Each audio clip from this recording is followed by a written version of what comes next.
Hi, I'm Dr. Kevin Milo, and you're listening to the Physician Empowerment Podcast. At Physician Empowerment, we're focused on transforming the lives of Canadian physicians through education and finance, practice transformation, wellness, and leadership.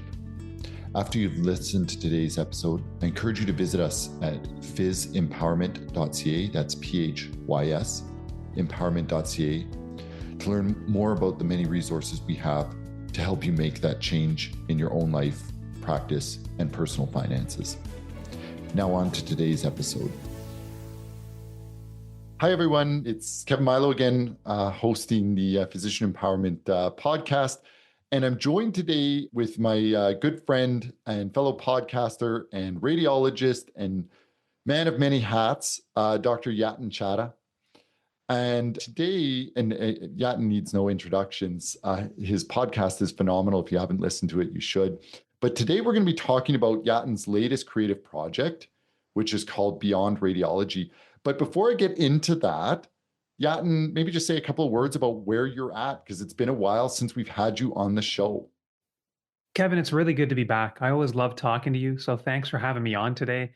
So for me, I'm now mid-career, basically 10 years into practice. And I'm sure this will hopefully resonate with a lot of listeners. But once you get to this stage in your career, you need to start to think a little bit more outside the box and find ways in which you can be a bit more creative in your work, because we'll probably touch on this later. That's one of the areas that medicine doesn't really come with that. So we need to think outside the box here. And so that's what I've been working really hard to do. My podcast, Beyond MD, remains as fun as ever. It remains an outlet through which I can explore my curiosity, meet some really fascinating people, and hopefully add some value to the world through our conversations.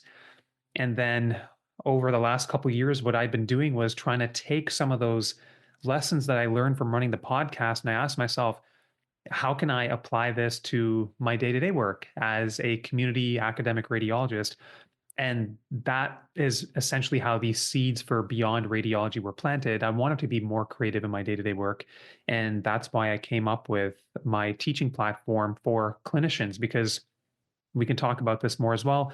I don't think there is a lot out there in terms of radiology education for clinicians. And that's really what motivated me to create this. So that's in a nutshell what I'm up to.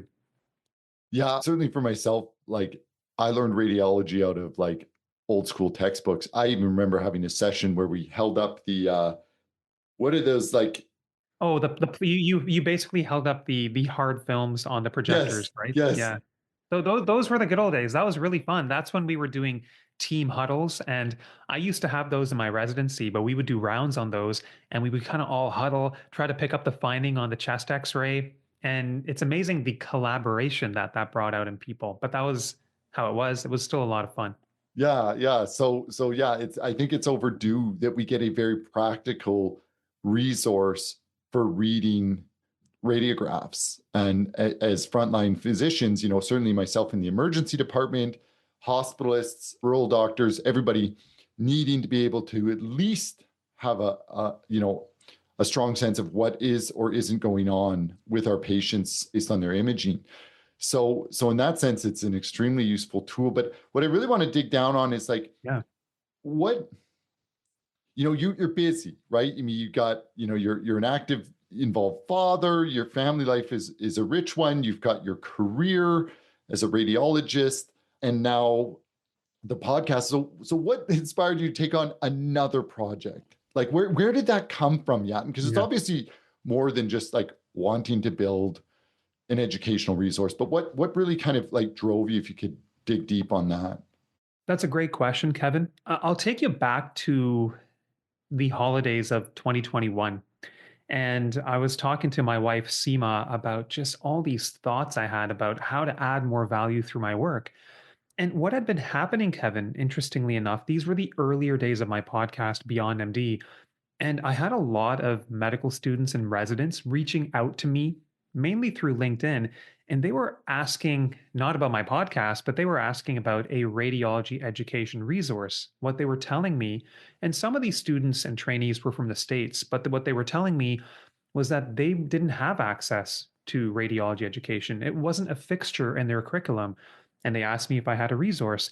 And I was sitting there scratching my head thinking, how has somebody not come up with this yet? Because one of the resources that people would use was it was called Radiology for the Wards. It was one of those like USMLE prep books. But I thought since then, surely something must have been created. I dug into it a little bit and I realized not much had been done. And so then what I decided to do was I asked myself, well, I've always loved to teach. The podcast solidified that for me. I did some surveys. I asked people, medical students, residents, fellows, how much radiology exposure they had, how comfortable did they feel with their knowledge, and would they see value in more radiology guided education? And the answer to that last question was universally across the board yes, we very much need this. And then I picked up the phone. My wife, Seema, was in Florida with her mom at the time. We were apart for the holidays. And I was like, listen, I got this great idea. And she was just like, hold on, hold on. She's like, I love the idea, but where do you have the time? And then that's when it kind of hit me that sometimes we do tend to take on too much. We're biting on more than we can chew.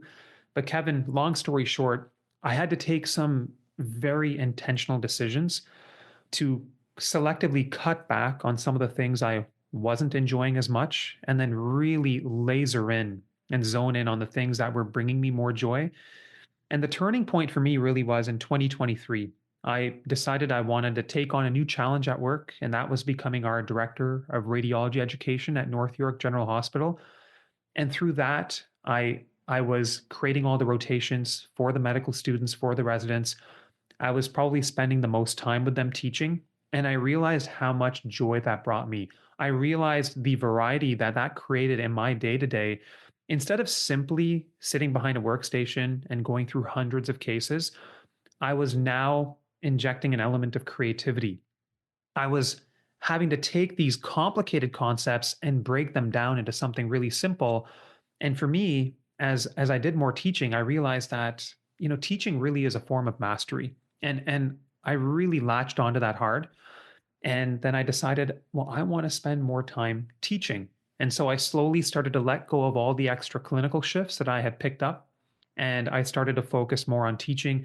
And it's really just this summer of 2025 when my course, Beyond Radiology, came to fruition. And so I started off by creating two courses on basic plain CT head imaging for clinicians, because I think it's an area that has not really been tapped into from an educational perspective. Yet it's an area that, from the feedback that I have gathered over the years, that a lot of my clinical colleagues want to become more comfortable with. So that there was a struggle at the beginning, but then those were the intentional steps that I took to finally make the course. And like I'm hearing a few things coming out, is which is really connecting to oneself, like one's passions, right? That through your educational journey, you started to really want to engage along that pathway. You really wanted to develop further as an educator, right? That's meaningful for you. Yeah, absolutely. I felt like, I had done surveys for trainees across Canada, many places in the States. And to me, the one answer that I was getting was that radiology education was just not consistent across the board. So this was, in fact, a pain point. And I felt like, well, what better joy is there in life than using your knowledge and your expertise to be of service to others by bringing value to others? And I felt like I could really do this. The other piece of this, Kevin, and you can please add on to this, but I'm now 10 years into practice, and I felt like for the first 5 years, I was learning rapidly. And then you kind of hit this phase in your career where if you don't take intentional action, then in terms of how much you grow at work, there can be a plateau phase. And Mm. I felt like that is something I was experiencing. And once I hit that plateau, I thought that, okay, how do I find more ways to grow? And so this year I took on another new challenge. It was earlier in the year. Our group needed people to cover nuclear medicine. It was a service where it was very needed, but we were short on people to cover it. So I decided to pick that up and learn something totally new. Now, that stretched me to the brink of my comfort zone. But Kevin, I'm telling you, that is, and I'm sure you've experienced this too, that is where we learn the most, we thrive, and eventually that's where value is added. And that's where our creative juices really start flowing. And I think in medicine, once you hit mid-career, it can be really easy to operate inside that comfort zone. And that's because things become routine. And for some people, routine is fine. But what I decided was that every day, let's say I'm working from 8:30 to 4:30, like those 8 hours a day where I am on site, I want those hours to be meaningful. I want those hours to be energizing me. For me to just stick to the same old routine thing is not good enough. And I know that not everybody is wired that way, but that's a bit of insight into how I'm wired, and another reason that really just motivated me to create the course and do something new. But Kevin, feel free to add on to this because I'm sure you have some thoughts. Yeah, I mean, one of the big ones is, and we actually lectured about this earlier this year when we were in Cancun. We talked about creativity in medicine, but more broadly, it's a basic human need. Mhm. And I feel that as physicians working in our healthcare system, there's not a lot of space for true creativity, right? And I mean that's understandable. I mean, a lot of what we do is driven by guidelines, protocols, standards of practice. That's all fine. But then how do we address that need, right? And I'm not talking about, an entrepreneurial project. I'm not talking about monetizing anything. This could be something you do at home, but find a way to connect with that creative side of yourself. Life has to be more than just going into work and then coming home, right? It honestly has to be more. And I think that creativity is therapeutic for us. I think that it's deeply rewarding. I think that it helps to build identity outside of our jobs because I think Mhm. given the long hours we work, the intensity of the work that we do, because it is very important, we often can over-identify to the point that we look in a mirror and say, oh, I'm a doctor. I'm this type of doctor. I'm a doctor that does this. And so, yeah, I don't know. I found it very powerful to connect with my creative side, even to the point of like, getting to know my younger self again. And Yeah. so I don't know what was the creative journey like for you? Like what did you experience as you were kind of conceiving of this? It's now more than just a passing idea. You wanted to build something. What did you experience emotionally as you went through that, Yatin? That's a great question.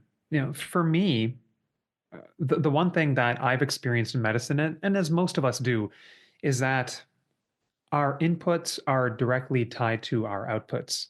Like we end up putting in a lot of time. It'll be a busy shift, and our outputs are usually directly connected to how much time we put in. And then I thought, and this is a lesson I learned from Beyond MD as well. It's that you can create something really meaningful and really magical. And then that piece of content will be there for people to access. People are going to be accessing this when you're still in your sleep. People are going to be accessing this when you're out to dinner with your family, and you're having impact, beyond the time or the inputs that you dedicated to that project. So your outputs become disconnected from your inputs.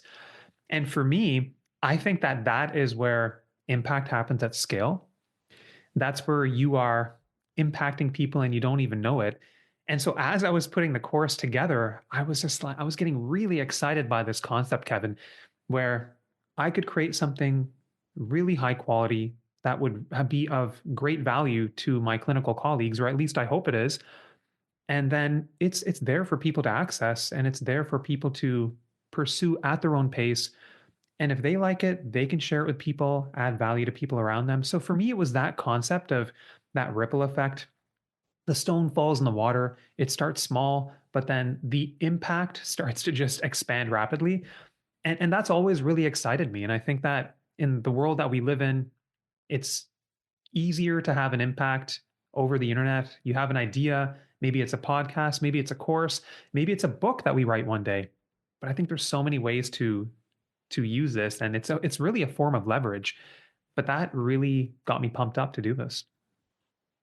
And talk to me about what you think success looks like in this space. What, like, your own internal metric for that? And I'm not talking about money, viewership, downloads, purchases, any of those sorts of things. Yeah. Yeah, that's a great topic. One thing I'm beginning to realize, Kevin, is like I have been a bit of a generalist at work as a general community radiologist for a number of years now. Even though I had subspecialty training in musculoskeletal radiology, which is within my line of work, that's an area I'm really passionate about. And as I started to test different hypotheses along the way, Beyond MD was one. My role as teaching director was one. That allowed me to spend more time teaching and really work on my teaching skills and hone those skills. As I started to test out these things, I began to realize that I think we can find a bit more joy at work when we start to get really good at maybe one thing or a few things, but if we really, really work hard at it, and if we give these efforts our best, our full intention, and our full focus every single day, that's one thing that my grandma used to tell me. And that's why I have a picture of her in my office. She unfortunately passed away last December, but she was one of my closest friends. And she always told me, she said, Yatin, make sure you enjoy your work and you just do it with love. But she would tell me in Hindi. That's how we communicated. But that was her message. And so for me, Kevin, professionally, I believe that success is, giving my tasks, the tasks that energize me, the tasks that I'm good at, full intention, full focus to do it with love, just like my grandma said. And then through that, that's how you get good. And that is how impact and value is created. Forget the financials, forget the monetization. That's going to happen naturally as you have impact and as you add true value to people around you. But you got to do it because you deep down want to do it for those reasons. So for me professionally, Kevin, that's how I would best describe success. And like, I know there are people out there listening to this, and I think we all ask that same question because there's that inner tension between the dreamer, that creative side, the inner child, and that other side that's very practical, and not just in terms of money, but obligations to our work environments and our colleagues, a sense of, well, I'm a doctor, a sense of identity. So there's that tension between the two sides of us. Oh yeah. Oh yeah. What was that conversation like for you as you began to say, okay, no, I'm going to get serious on this and pull the trigger and really build this project out? Because that's, I think, a very hard step to take, is to really commit and to even be vulnerable and do it. It is, Kevin, this is something I've struggled with for a long, long time. I've told people before, but I heard this saying that some people have a condition called idea diarrhea, where they're just overflowing with ideas and they want to act on everything. I was one of those people. Maybe you were too at some Yep, point, been but there. I'm telling you, like I have suffered from this. But then what hit me, and there were parts in the creation of this course that I did not do the right way. But then over time, I figured out the right way. And I said, well, I have this idea. At first, what I was doing was I was thinking in my mind, this has got to be the solution. This has got to be a great idea. I'm just going to spend hundreds of hours creating this and then I'll share it to the world.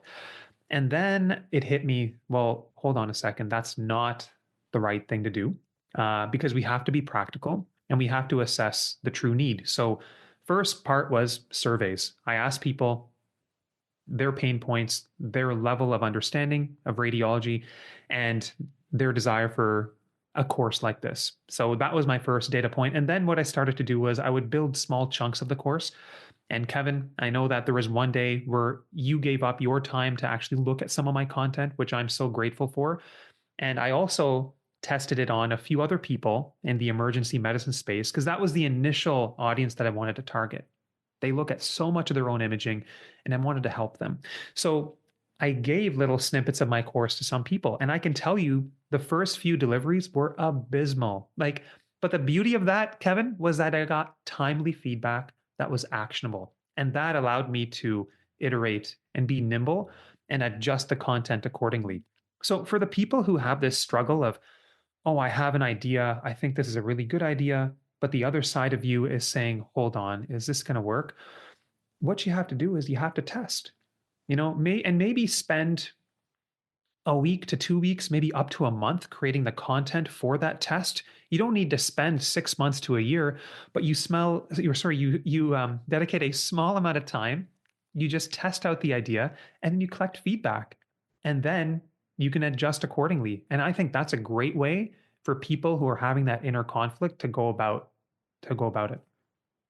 We talked about this offline, but I think it's so useful. I mean, we talked about even, my own journey is cutting back clinically to make Mhm. room for honestly living healthier and happier, because I realized it was never going to happen if I didn't take active steps towards it. But there was also a creating of space in your schedule, but also even the mental bandwidth, right? Like paring back on the things that were not high priority for you or not something super passionate that you're passionate about.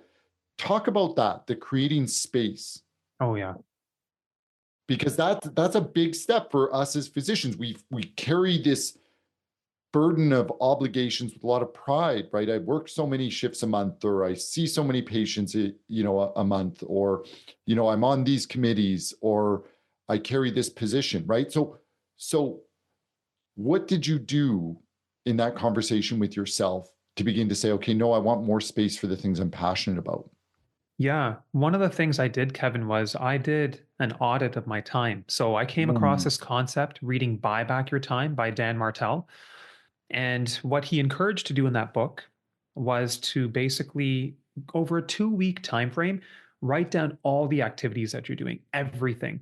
And then after, go and highlight them in either green, yellow, or red. The green activities energize you, the yellow activities are energy neutral, and the red ones just suck your energy.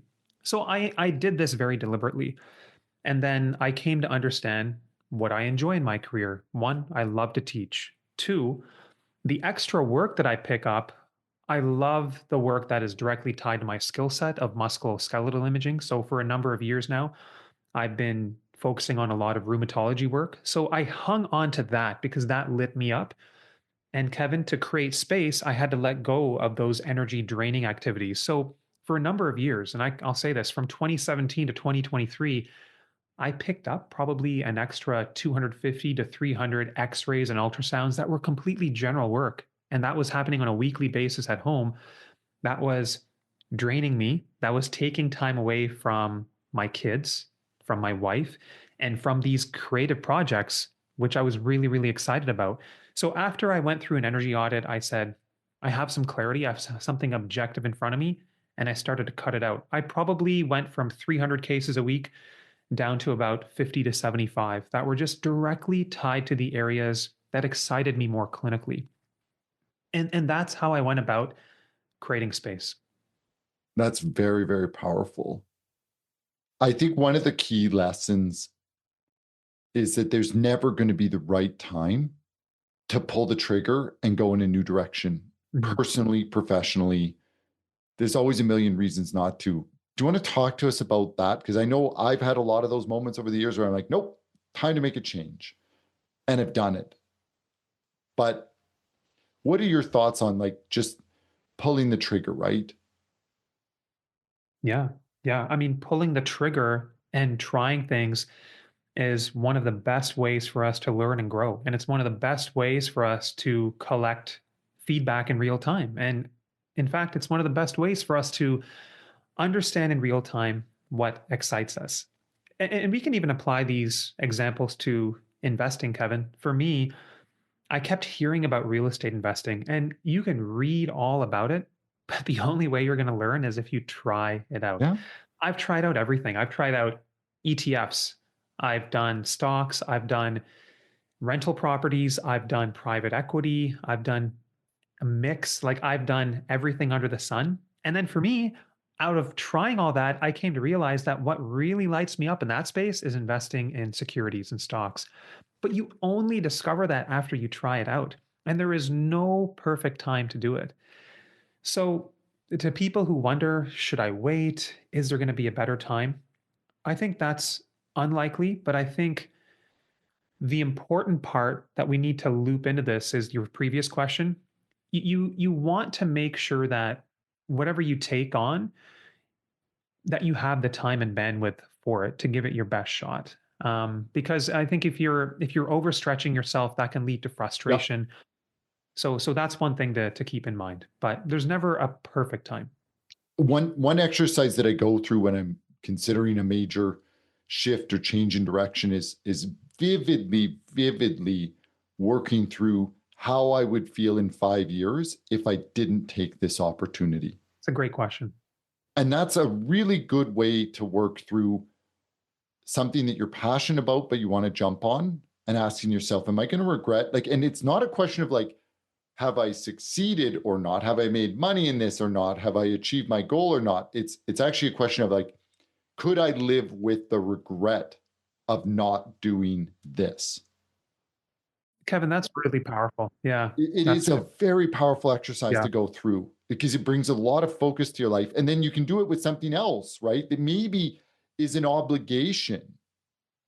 Somebody asks you to sit on a committee you don't want to sit on, and you're going to say, okay, in 5 years, how am I going to feel about having sat on this committee? And be like, well, a lot of regret, Yeah, right? so So, Kevin, I have to give you credit for something. You're one of the two people in my close network who phrased the question to me just like you did. I remember that it was also over the holidays many, many years ago when I had come up with the idea for a course like this, and you were one of the people that I shared it with.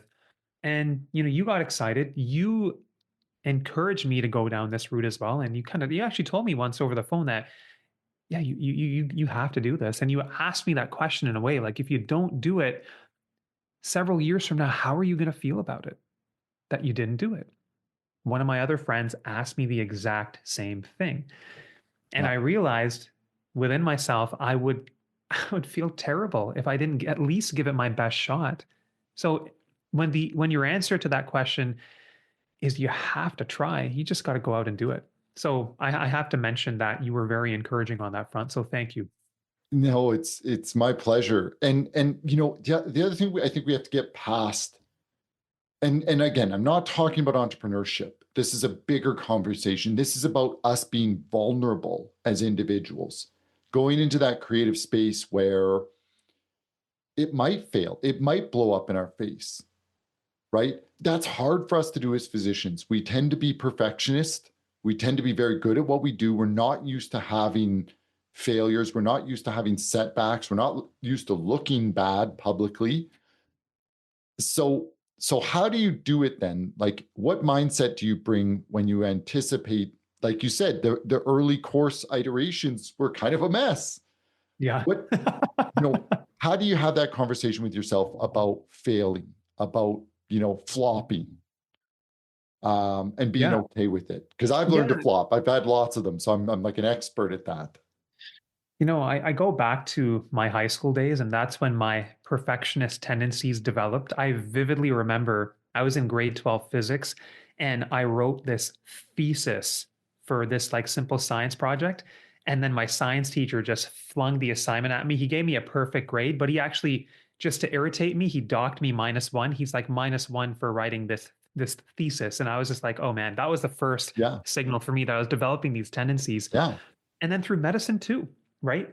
Like we are all very hardworking people. A lot of us have achieved a lot, and we're not used to failure. But one of my biggest lessons came from running my podcast. It took me so long to prepare that first episode, and the interview was frankly not very good. But then I realized you have to do your first one to get to your second one, and your second to get to your third.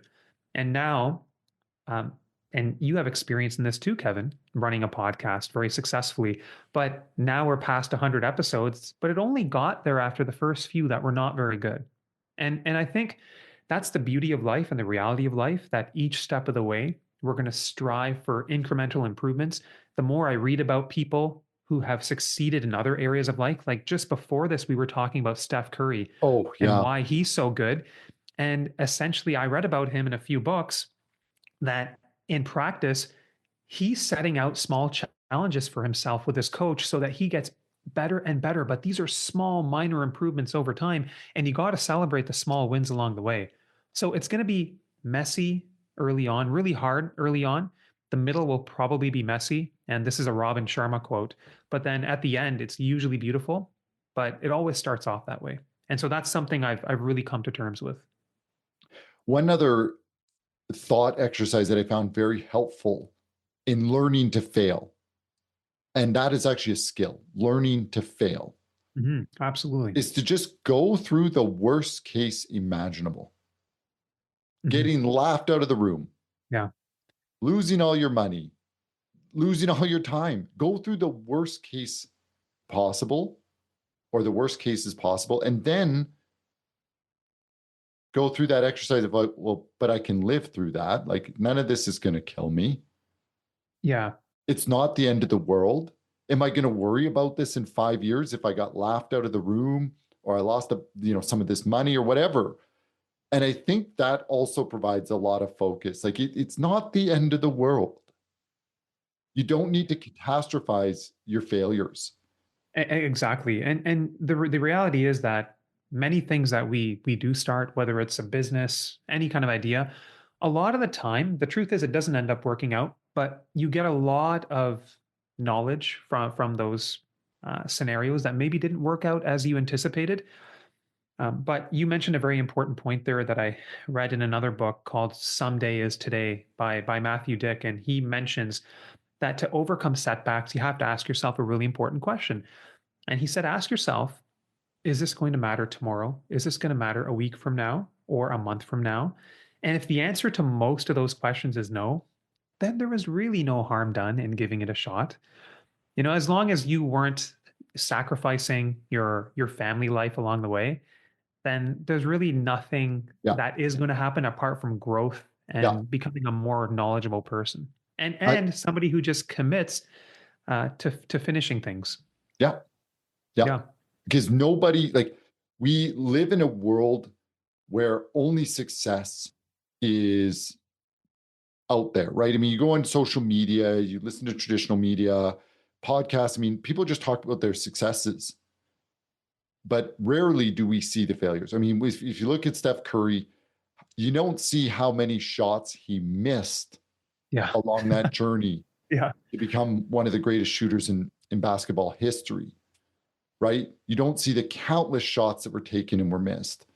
And so I think it's important to realize that anybody who is highly successful has also had lots and lots of fails, lots and lots of fails. And the only difference is they got up and they kept going. Kevin, am I allowed to ask you a related question? Because I'm Yeah, just yeah, go, interested go, to go, hear your go. perspective. But for you, that really important question of what does success look like to you? I would love to hear your take on this too. Yeah. You know Because my, what? my definition is evolving over time, but I've started to be very, very humbled. Um, maybe on a very universe level, cosmic level, because some of the things that I thought were absolute failures were enormous gifts. Some of the worst moments in my life, years later, turned out to be points of change or turning points. And so I've been humbled by a willingness to just see what the process is and what it holds. I'll just share a story, and it's completely unrelated, but I remember in my first year of practice, I was at a hospital that hired me. I had, 3 young kids, bills to pay, swimming in debt, all these expenses, and I just needed a job. And I took a job, and I was very well liked, but there was one member of the group just didn't seem to get along with me and didn't want to give me a permanent position. And I remember I left and I went to a lower acuity ER to work. And I remember feeling really low at the time because like I had really wanted to originally work in a trauma center, and because of, the need to pay bills and kind of get on with life, I needed more job security than that. And it was a bit of a blow to my identity. But then in the years that came, I had the most remarkable gifts from working in our incredible emergency department. Not only in terms of the people I met, including my incredible fiance, who's now in medical school herself, but also even the friendships I had, the patients I encountered that were so inspiring. And I'm so glad it didn't work out at my first place of employment.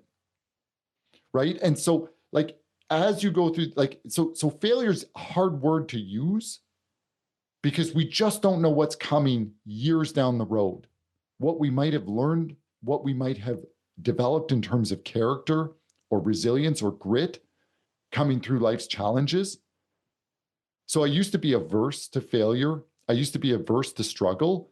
And now I embrace it because it's an opportunity to get wiser and to find out how tough I am, what I'm really made of. And it's so invigorating to face struggle and to overcome. And even if you're bruised, even if you're battered, even if you've got scars to go with it, you still emerge feeling stronger and less intimidated by the world and what it's going to throw at you. So that's where I've really come to embrace failure and embrace struggle. And it just doesn't faze me like it used to.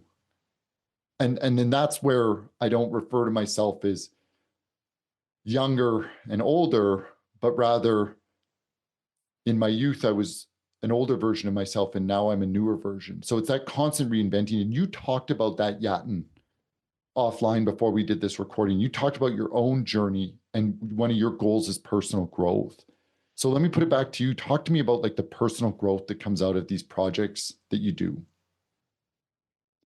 Yeah. I've realized over time that for me, what I'm after and the reason I take on all these activities and wear these hats is personal growth. Because what often happens is I find for this would probably be more relevant to physicians who are practicing in a more general role, but you start to see a lot of the same things. And after a while, it starts to get routine. And for me, that was probably around the 6 to 7 year point of practice where I said, oh boy, my own growth, how challenged I am feeling on a day to day basis, it's starting to stall. It's starting to stall. And I wasn't feeling comfortable with that. For other people, they may feel differently. But for me, I was after just a little bit more. And so I started to introduce small challenges for myself at work. Like one of the things I do, and I talked about this in my last episode, was I will challenge myself and say, okay, how long can you stay focused? Continue to look at cases as long as you have 110% focus. Just be lasered in. The moment you lose focus, stop, go for a walk, and come back because I'm trying to push myself. Yeah. It's not just a set of images. There's a patient behind there Yeah. waiting for a test result, and I want to give it my all, and I want to push myself to be the best that I can be. So these are small things that I do every day at work. And then some of the bigger things that I do are my podcast, the course. I really now with the courses, how effective of a teacher and a communicator can I be? How can I convey these concepts using simpler language and fewer words?